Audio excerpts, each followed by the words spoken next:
ॐ श्री गुरुभ्यो नमः।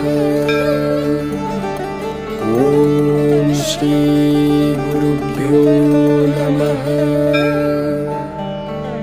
ॐ श्री गुरुभ्यो नमः।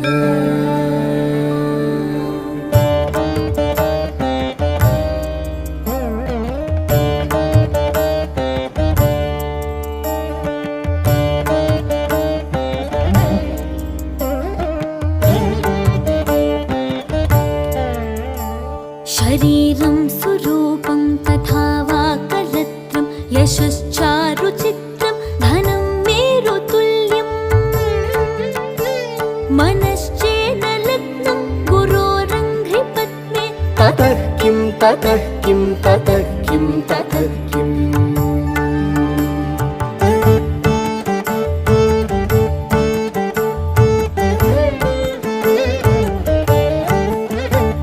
कलत्रं धनं पुत्रपौत्रादि सर्वं गृहं बान्धव सर्वमेतद्धि जातम्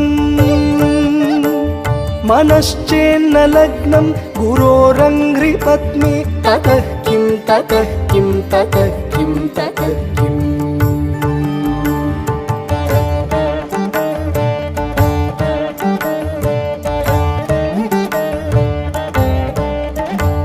षडङ्गादिवेदो मुखे शास्त्रविद्या कवित्वादिगद्यं सुपद्यं करोति मनश्चेन लग्नं गुरोरङ्घ्रिपद्मे ततः किं ततः किं ततः किं ततः किम्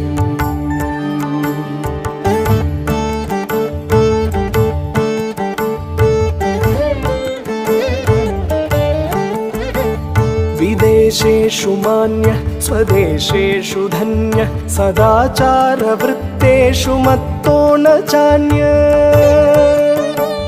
मनश्चेन्न लग्नं गुरोरङ्घ्रिपद्मे ततः किं ततः किं ततः किं ततः